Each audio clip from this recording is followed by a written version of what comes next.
J'écris ceci sous une tension mentale certaine, car d'ici ce soir, je ne devrais plus être de ce monde.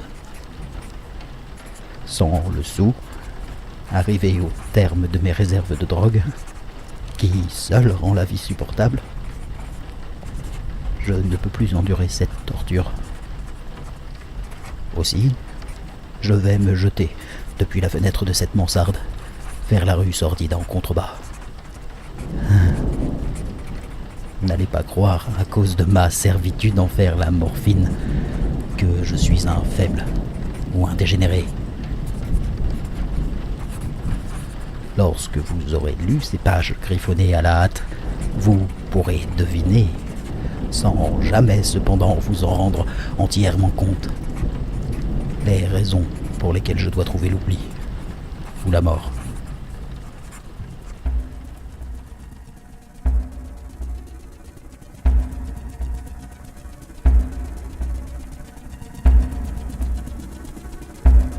Dagon par Howard Phillips Lovecraft. Traduction Antoine Delapina. Illustration Arnaud S. Magnac. Donneur de voix TLT.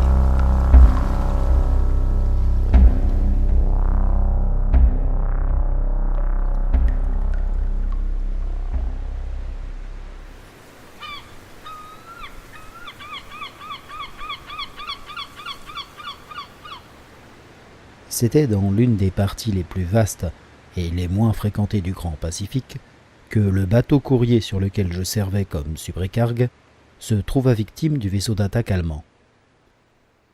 La Grande Guerre en était alors à son commencement, et les forces de la marine Boche n'avaient pas encore atteint leur dégradation subséquente. Ainsi, notre navire devint une belle prise, tandis que nous autres, membres de son équipage, étions traités avec toute la justice et la considération dues aux prisonniers en mer. Si généreuse d'ailleurs fut la discipline de nos ravisseurs, que je parvins, 5 jours après notre capture, à m'échapper seul, dans une barque, avec assez d'eau et de provisions pour une bonne durée. Quand je me trouvai enfin libre et à la dérive, je n'avais qu'une vague idée de l'endroit où je me situais. Piètre navigateur, je ne pouvais que vaguement deviner, grâce au soleil et aux étoiles, que je me trouvais quelque part au sud de l'équateur. De ma longitude, je ne savais rien, et je n'avais nulle île ou côte en vue.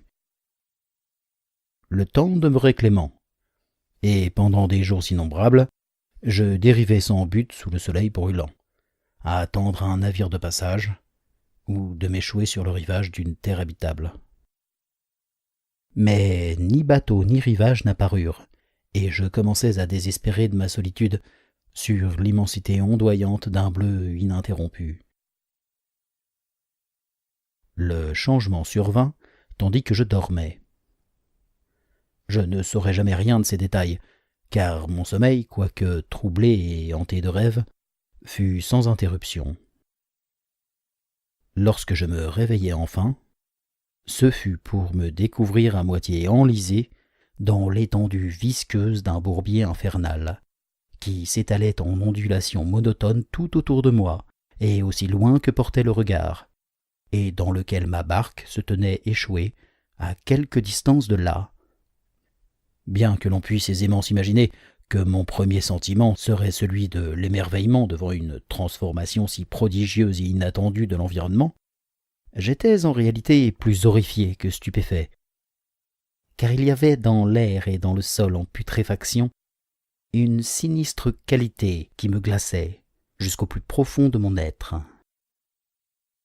L'endroit était rendu putride par des carcasses de poissons en décomposition et d'autres choses plus indescriptibles que je voyais saillir depuis cette gadoue dégoûtante sur cette plaine sans fin. Peut-être ne devrais-je pas espérer traduire par de simples mots la laideur indicible qui peut reposer dans le silence absolu et l'immensité aride. Il n'y avait rien que l'on puisse entendre ni voir, en dehors d'une vaste étendue de vase noir. Et pourtant, l'immobilité et l'homogénéité complète de ce paysage m'oppressaient d'une peur nauséeuse. Le soleil brûlait depuis un ciel qui me paraissait presque noir dans sa cruauté immaculée. Tandis que je rampais dans la barque échouée, je me rendais compte qu'il n'y avait qu'une seule théorie pouvant expliquer ma position. En conséquence d'un soulèvement volcanique sans précédent, une portion du fond marin aura été expulsée vers la surface, exposant ainsi des régions qui, pendant d'innombrables millions d'années, étaient demeurées cachées sous d'insondables profondeurs océaniques. L'étendue de la nouvelle terre apparue sous mes pieds était si grande en fait que je ne pouvais déceler le plus infime son de vagues déferlantes, aussi loin que je tendais l'oreille. Il n'y avait pas non plus le moindre oiseau d'eau pour venir se repaître des choses mortes. Pendant quelques heures, je m'assis à réfléchir ou à ruminer dans la barque, qui se tenait sur son côté et offrait un petit coin d'ombre, tandis que le soleil se déplaçait à travers les cieux. Alors que la journée avançait, le sol avait perdu un peu de sa viscosité, et il me semblait pouvoir suffisamment sécher pour être traversé d'ici une courte période. Je ne dormis que très peu cette nuit-là, et me constituai le lendemain un pactage contenant des vivres et de l'eau, en préparation d'un périple à travers les terres, à la recherche de la mère disparue et de possibles secours. Au matin du 3e jour, je trouvai le sol suffisamment sec pour pouvoir être arpenté avec aisance. L'odeur de poisson était exaspérante, mais je m'inquiétais bien trop de choses plus graves pour me soucier d'un mal si minime, et m'élançais hardiment vers un objectif inconnu. Toute la journée, j'avançais continuellement vers l'ouest, guidé par un monticule lointain qui se dressait plus haut que toute autre élévation dans le désert vallonné. Je campais cette nuit-là, et continuais le jour suivant de marcher vers le monticule, bien que l'objet semblât à peine plus proche que la première fois que je l'aperçus.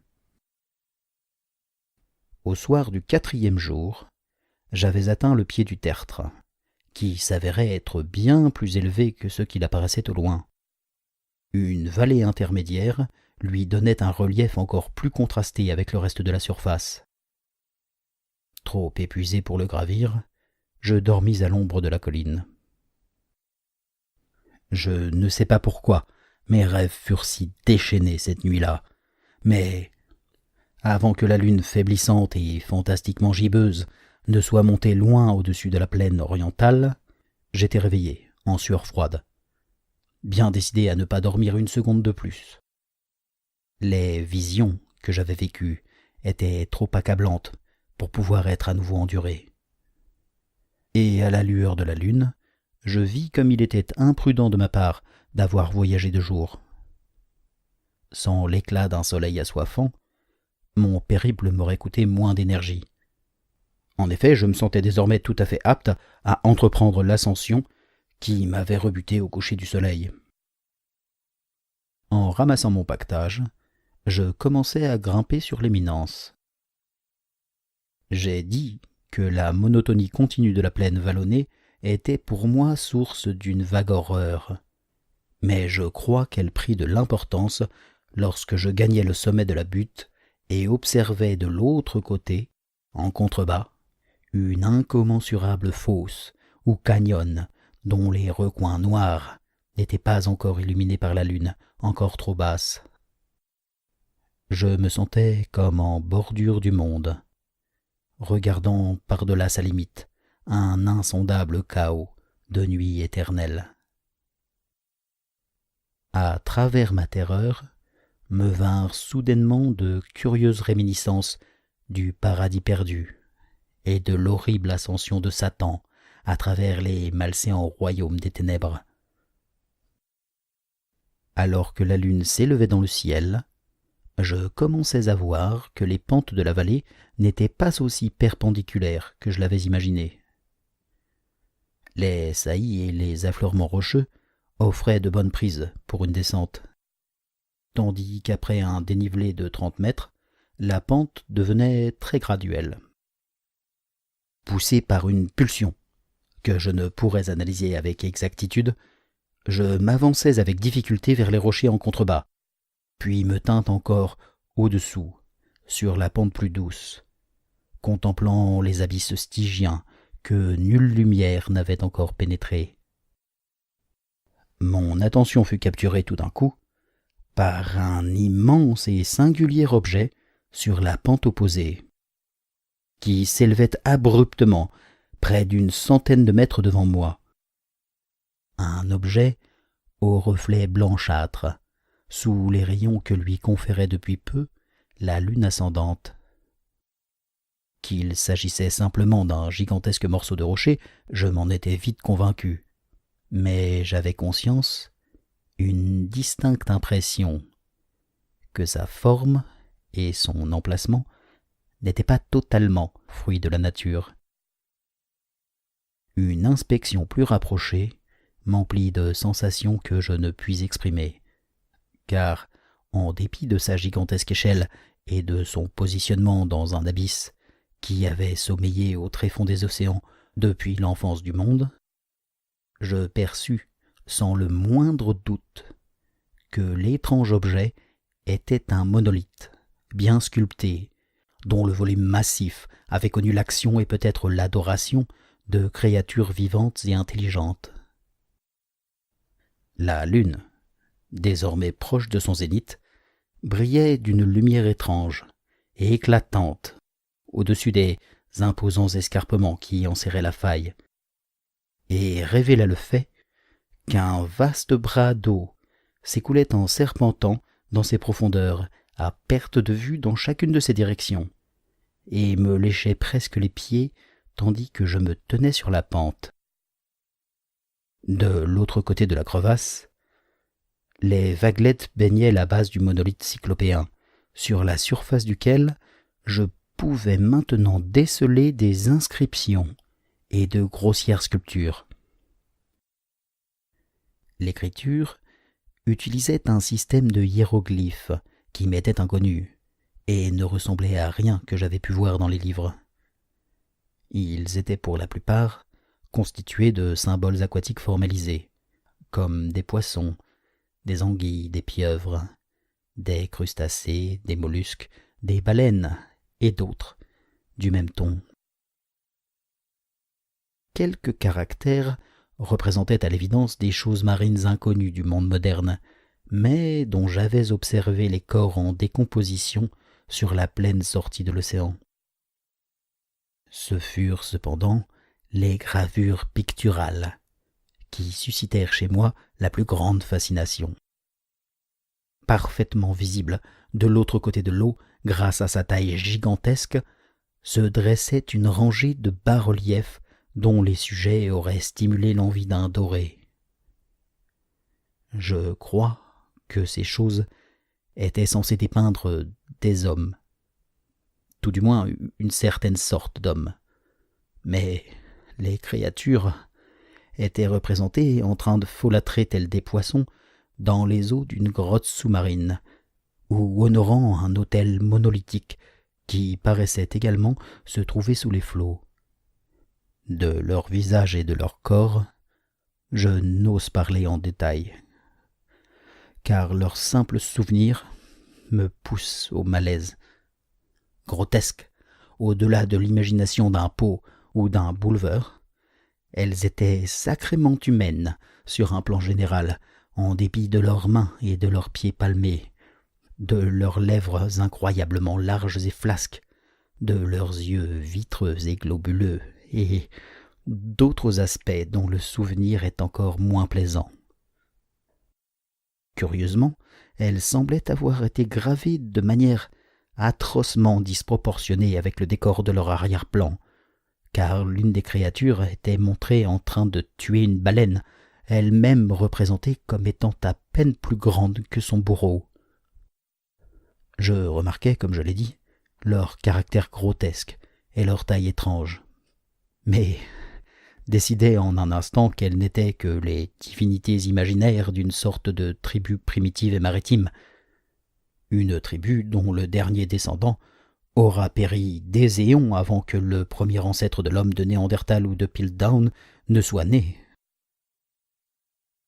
Abasourdi par cet aperçu inattendu d'un passé dépassant les conceptions mêmes du plus aventureux des anthropologues, je restai là, dans mes songes, tandis que la lune projetait de curieux reflets sur le bras d'eau silencieux devant moi. Et soudain, je la vis. Après un léger frémissement marquant son arrivée à la surface, la chose se glissa à ma vue au-dessus des eaux sombres, immense, répugnante et aux proportions cyclopéennes. Elle s'élança tel un monstre de cauchemar prodigieux vers le monolithe, autour duquel elle jeta son gigantesque bras écaillé, tout en baissant sa tête hideuse et en libérant certains sons mesurés. Je pense que c'est alors que je suis devenu fou. De mon ascension frénétique de la pente, puis de la falaise, et de mon voyage de retour halluciné vers la barque échouée, je n'ai que peu de souvenirs. Je crois avoir beaucoup chanté, et ri étrangement lorsque je ne le pouvais plus. Je me rappelle vaguement d'une grande tempête, quelque temps après que j'ai rejoint la barque. À tout le moins, je sais avoir entendu le tintement du tonnerre et d'autres tonalités que la nature ne profère qu'au cours de ses humeurs les plus déchaînées.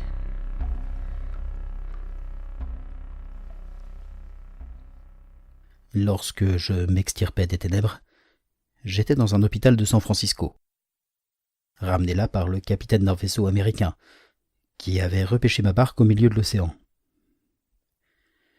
J'avais beaucoup parlé durant mon délire, mais j'avais découvert qu'on n'avait prêté que peu d'attention à mes paroles. D'un quelconque soulèvement de terre dans le Pacifique, mes sauveteurs ne savaient rien, et je n'ai d'ailleurs pas estimé nécessaire d'insister sur le sujet en sachant qu'ils ne m'auraient pas cru. J'ai une fois été à la rencontre d'un ethnologue reconnu, et je l'ai amusé de mes curieuses questions au sujet de l'ancienne légende philistine de Dagon, le dieu poisson. Mais, percevant rapidement son désespérant conformisme, je n'ai guère insisté avec mes interrogations.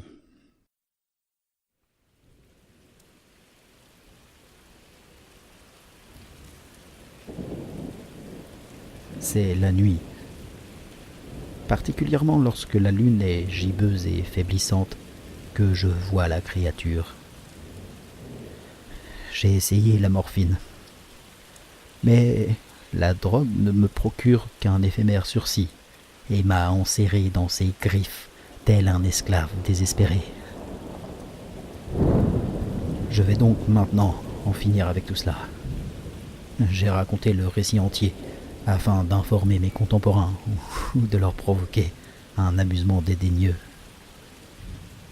Je me demande souvent si tout cela n'était pas que pur fantasme, une simple poussée de fièvre alors que je subissais les assauts du soleil dans ma barque après m'être échappé du navire de guerre allemand. Je m'interroge vraiment, mais devant moi se présente toujours en réponse une vision atrocement saisissante. Je ne puis penser au tréfonds de la mer sans frissonner à l'idée que ces choses innommables puissent en ce moment même ramper et patauger dans son lit visqueux en vénérant leurs anciennes idoles de pierre et en gravant leurs détestables portraits sur des obélisques sous-marins de granit gorgés d'eau. Je rêve d'un jour où ils pourraient s'élever au-dessus des tourbillons pour attirer de leurs serres pestilentielles les restes d'une humanité misérable et épuisée par la guerre vers les abysses.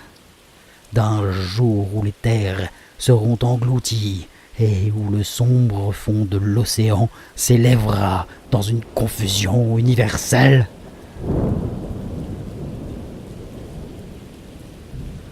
La fin est proche. J'entends un son à ma porte, comme un immense corps glissant qui marcherait vers elle d'un pas lourd. Elle ne doit pas me retrouver. Ah mon Dieu, cette main!